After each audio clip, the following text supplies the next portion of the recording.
মঙ্গলবার আসানসোল জেলা ম্যাজিস্ট্রেটের অফিসের বাইরে দুটি পৃথক ঘটনার নিন্দা জানিয়ে বিক্ষোভ করেছে ডিওয়াইএফআই। তাদের বক্তব্য ছিল, আমাদের বিক্ষোভ হচ্ছে খুব স্পষ্ট ভাষায়। ব্রাত্য বসু রাজ্যের শিক্ষামন্ত্রী, যার কর্তব্য হচ্ছে শিক্ষাকে দেখা, কিন্তু তিনি প্ররোচনা সৃষ্টি করছেন। বিশ্ববিদ্যালয়ে যাচ্ছেন, সেখানে ছাত্ররা তার গাড়ির নিচে পিষে যাচ্ছে, কিন্তু তিনি সেখান থেকে বেরিয়ে যাচ্ছেন, অসুস্থতার নাটক করছেন।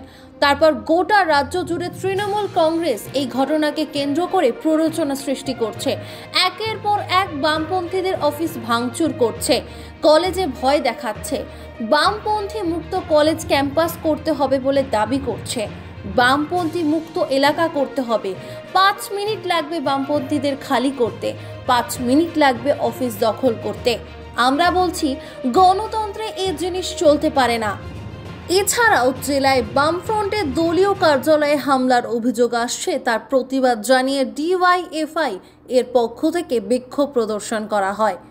আমাদের বিক্ষোভ হচ্ছে যে খুব স্পষ্ট ভাষায়, ব্রাত্য বসু রাজ্যের শিক্ষামন্ত্রী, যার কর্তব্য হচ্ছে যে শিক্ষাকে দেখা, তিনি হচ্ছে যে প্ররোচনা সৃষ্টি করছেন। বিশ্ববিদ্যালয়ে যাচ্ছেন, সেখানে হচ্ছে যে ছাত্ররা তার গাড়ির নিচে পিষে যাচ্ছে, তিনি সেখান থেকে বেরিয়ে যাচ্ছেন, অসুস্থতার নাটক করছেন।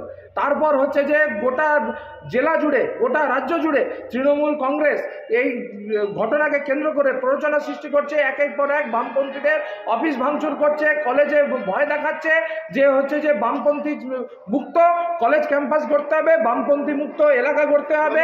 5 মিনিট লাগবে হচ্ছে যে বামপন্থীদের খালি করতে, 5 মিনিট লাগবে অফিস দখল করতে। আমরা বলছি, গণতন্ত্রে এই জিনিস চলতে পারে না।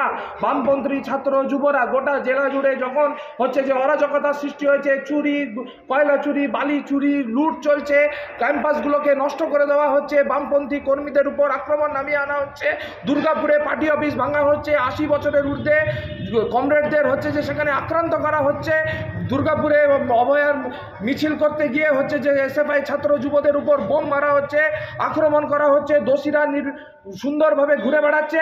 এই জেলায় আইন কোথায়? এই জেলায় প্রশাসন কোথায়? আমরা এই জেলার অভিভাবক, জেলা শাসক, একজন জেলার অভিভাবক, আমরা তার কাছে এই প্রশ্ন রাখতে চাই যে হচ্ছে যে where is law in this district? এই জেলায় ল কোথায় আছে? এবং হচ্ছে যে আজকে আমরা পারতাম, উচ্চ মাধ্যমিক পরীক্ষা চলছে, আমরা পারতাম বৃহৎ জমায়েত নিয়ে আসানসোলকে স্তব্ধ করে দিতে, আমরা পারতাম গোটা পশ্চিম বর্ধমানকে স্তব্ধ করে দিতে, কিন্তু আমরা তা করিনি। আমরা বলেছি যে আমরা হচ্ছে যে প্রতিনিধিমূলকভাবে সমস্ত দিক দেখে আমরা হচ্ছে যে আমাদের জেলার গার্জেন, জেলা শাসকের কাছে যাব, এবং হচ্ছে যে সেখানে আমরা আশা করছি আমাদের স্লোগান, আমাদের পোস্টার তার চোখে আপনাদের মাধ্যমে, বা তিনি যদি আমাদের সঙ্গে কথা বলতে চান, আমরা এখানে অপেক্ষা করব, আমরা স্লোগান দেব, আমাদের এই কথা আমরা তার সামনে তুলে ধরবো, এবং আমরা অপেক্ষা করব যে তিনি এই বিষয়ে কি ব্যবস্থা নেন। এই অরাজকতা গোটা জেলা জুড়ে চলতে পারে না। এখানে ছাত্র জেলা সম্পাদক উপস্থিত আছেন, যুব জেলা সভাপতি উপস্থিত আছেন, এখানে যুব নেতৃত্বরা উপস্থিত আছেন, এখানে প্রত্যেকটা কর্মী। আজকে আমরা এখানে স্লোগান শাউটিং, আমাদের দাবি জেলা শাসকের কান পর্যন্ত পৌঁছায় কিনা আমরা সেটাই দেখব।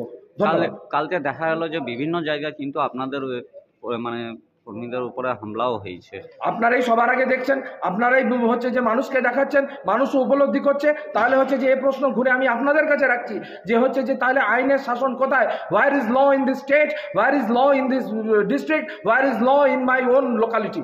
গোটা এলাকাগুলোতে তৃণমূলী হুলিগানিজম চলছে, অরাজকতা চলছে, এবং হচ্ছে যে ডান রাম আর হচ্ছে যে তৃণমূলের সেটিং, বিজেপি এবং তৃণমূলের সেটিংয়ে আক্রান্ত হচ্ছে গণতন্ত্র প্রিয় সাধারণ ছাত্র, যুব, মহিলা, সাধারণ মানুষ।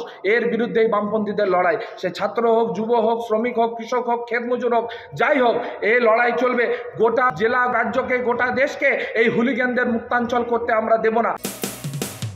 মানুষের পাশে, মানুষের সাথে আমরা আছি এই বাংলাতে। আপনারা দেখছেন সংবাদ শিরোনাম। দেখলেন তো অনেক কিছু, এবার দেখুন নতুন কিছু।